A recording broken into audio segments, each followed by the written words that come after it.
Nosso muito boa noite, povo lindo de Deus! Como é que vocês estão nesta noite de segunda-feira, dia 13 de novembro do ano de 2023, o ano da mudança, o ano da esperança, se assim você o quiser.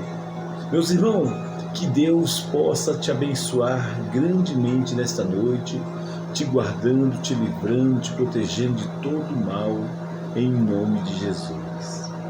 Nesta noite, meus amados, abra a sua Bíblia, lá no livro de 1 Reis, 1 Reis 19, nós vamos ler do 4 em diante, que diz: Ele mesmo, porém, se foi ao deserto, caminho de um dia, e veio-se e assentou debaixo de um zimbro, e pediu para si a morte, e disse: Basta agora, ó Senhor, a minha alma, pois não sou melhor do que os meus pais. Deitou-se e dormiu debaixo do zimbro, e eis que levantou um anjo e tocou-lhe e disse: Levanta e come. Olhou ele e viu, junto à cabeceira, um pão cozido sobre as pedras, em brasa uma botija de água. Comeu, bebeu e tornou a dormir. No 7 fala: Voltou segunda vez o anjo do Senhor, tocou-lhe e disse: Levanta-te, come, porque o caminho te será sobre modo longo. Levantou-se, pois, comeu e bebeu, e com a força daquela comida caminhou 40 dias e 40 noites até Herobe, o monte de Deus. Ali entrou numa caverna, onde passou a noite, e eis que veio a palavra do Senhor e lhe disse: O que fazes aqui, Elias? Ele respondeu: Tenho sido zeloso pelo Senhor, Deus dos exércitos, porque o filho de Israel deixaram a tua aliança e derribaram os teus altares, mataram os teus profetas à espada, e eu fiquei só, e procuraram tirar minha vida. Disse-lhe Deus: Sai-te, põe-te deste monte perante ao Senhor. E eis que passava o Senhor, e um grande e forte vento fendia os montes, despedaçava as penhas diante do Senhor. Porém, o Senhor não estava neste vento. Depois do vento, um terremoto. O Senhor não estava no terremoto. Depois do terremoto, um fogo, mas o Senhor não estava no fogo. E ele, depois do fogo, um ciclo tranquilo e suave. No 13 fala: Ouvindo Elias, envolveu o rosto em seu manto, e saiu e pôs-se à entrada da caverna. E eis que lhe veio uma voz e lhe disse: O que fazes aqui, Elias? Ele respondeu: Tenho sido extremo zeloso pelo Senhor, Deus dos exércitos, porque os filhos de Israel deixaram a tua aliança, derribaram os teus altares, mataram os teus profetas à espada. Eu fiquei só, e procuraram tirar minha vida. Disse-lhe o Senhor: Vai-te, volta ao teu caminho para o deserto de Damasco, e se achega lá, unge Azael, rei da Síria, e a Jeiel, filho de Nissi, ungirá rei sobre Israel. E também Eliseu, filho de Safate, de Abel-Meloá, ungirá profeta em teu lugar. Quem escapar a espada de Hazael, Jeú matará, que a espada de Jeú Eliseu matará. Também conversei em Israel 7.000, todos os joelhos que não dobraram e toda a boca que não o beijou. Aqui, meus amados, meus irmãos, nós estamos vendo que Elias, logo após ele ter enfrentado os profetas de Baal, ter exterminado no Monte Carmelo os profetas de Baal, ele teve medo. A Bíblia nos diz que ele teve medo, ele saiu de Israel com medo de quem? De Jezabel. Se a gente lê o 19, capítulo 1, diz: Acabe fez saber a Jezabel tudo quanto Elias havia feito, e como matar os profetas à espada. Então Jezabel mandou um mensageiro a Elias e diz-lhes: faça-me os deuses como os lhe aprove, se amanhã estas horas não fizer a tua vida como fez a cada um deles. É normal, logo após uma vitória, é normal, logo após uma batalha, nós sentimos medo. Com o profeta Elias não foi diferente. Nós sabemos que Elias foi um grande homem de Deus da época dele. Elias foi usado, e se a gente parar para observar, até os dias de hoje, nós fazemos menção do nome de Elias. Tem muitas pessoas que depois que morrem, meus amados, ninguém ouve falar mais do nome, mas Elias não. Elias até os dias de hoje ouve-se falar nele, como essa mensagem está falando de Elias. Porque Elias, ele foi para o deserto sozinho, com as suas próprias pernas. Muitas vezes, Deus não quer falar conosco quando a gente toma atitudes precipitadas. Por que você está tomando certa atitude precipitada? Por que você está tomando atitudes que não convêm a Deus? Por que você está tomando essas atitudes que você acha que está certo? Deus não nos chamou nós com espírito de medo, de covarde, não. Só que aqui, se nós pararmos para observar, a caminho, ele teve medo. Puxa vida, e agora? Tremendo, como diz no 3, tremendo, pois Elias levantou-se para salvar o quê? A sua vida. É normal nós termos medo. Só que nós não podemos, meus amados, nos acovardar. Nós não podemos ficar de pé, de braços cruzados, esperando, não. E chegou a Beceba, que pertence a Judá, e ali deixou o seu moço. Ele, porém, ele foi para o deserto sozinho, a caminho de um dia. Vocês imaginam a distância que ele percorreu durante este caminho? Eu calculo, pela minha ignorância, que ele tenha caminhado de São Paulo, aqui da capital, até Taubaté, no interior de São Paulo, mais ou menos, que é uns 130, 140 quilômetros. E ele foi sozinho para o caminho. E chegando lá, ele estava exausto, cansado, e aí encontrou o quê? Um pé de zimbro. Um pé de zimbro é como se fosse não, é uma árvore simplesinha, pequenininha, que não tem fruto, não tem nada. Mas ele estava tão exausto e com medo que ele sentou debaixo desse zimbro e ali adormeceu. Ali adormeceu em sono. E em seguida Deus estava cuidando de Elias, porque a Bíblia nos fala que o Senhor, a minha alma, pois não sou melhor que os meus pais, ele queria a morte. E após ter deitado, apareceu-lhe um anjo do Senhor, e o anjo do Senhor lhe trouxe pão e água para que ele pudesse comer. Quantas vezes que você está aí desse outro lado aí me assistindo neste momento, preocupado com o que você vai comer, preocupado com o dia de manhã, qual o vestiário que você vai vestir? Não se preocupe. Se você crê em Deus, então verás a glória de Deus. Nós precisamos acreditar que Deus ainda faz milagre nos dias de hoje. Nós temos que crer que Deus ainda realiza maravilhas no meio do seu povo. O nosso Deus não mudou. Se ele deu pão para Elias e água, enviou o anjo, quanto mais para você, meu irmão, quanto mais para você, minha irmã. E diz aqui, deitou-se e dormiu debaixo do zimbro. Eis que um anjo tocou e disse: levanta e come.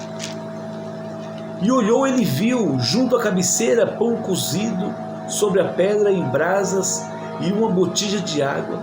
Ele comeu, bebeu e voltou a caminhar. Foi isso? Não, ele tornou a dormir. Ele tornou a dormir porque ele estava o quê? Exausto, com medo. E ali o sono estava profundo com ele. Então isso lhe tornou o quê? A dormir. Voltou a segunda vez o anjo do Senhor e lhe disse: levanta-te, come, porque o caminho será sobre modo que longo. Mas o caminho que era para ele fazer era para ele retornar da onde ele tinha vindo, porque Deus estava guardando ele, Deus estava cuidando dele. Mas ele então fez o quê? Ele levantou, pois comeu e bebeu com a força daquela comida, caminhou 40 dias e 40 noites até Herobe, o monte de Deus. Meus amados, eu vou conjecturar, se eu estiver errado, vocês me perdoem. Eu creio que o pão para nós hoje é a palavra de Deus, e a água é o Espírito Santo de Deus. É o Espírito Santo de Deus que tem vindo sobre a minha vida, sobre a sua vida, você que teme a Deus, que vê. E chegando ali, o que ele fez? Ele entrou numa caverna, ele estava com medo, ele estava se escondendo, ele estava querendo a própria morte. E diz assim no 9: ali entrou em uma caverna onde passou a noite. E eis que lhe veio a palavra do Senhor e lhe disse: o que fazes aqui, Elias? Deus está perguntando para você nessa noite: o que fazes aí, João, Maria, Bastião? O que fazes aí, filho? O que tu fazes aí nesta noite?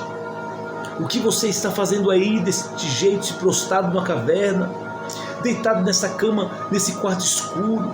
Até quando você vai querer viver assim? Deus não te chamou para você ficar assim, não. Deus te chamou para você se levantar, reagir, ânimo, você precisa animar. Sai desse quarto escuro, sai dessa depressão. A palavra de Deus está falando com você hoje, nesta noite.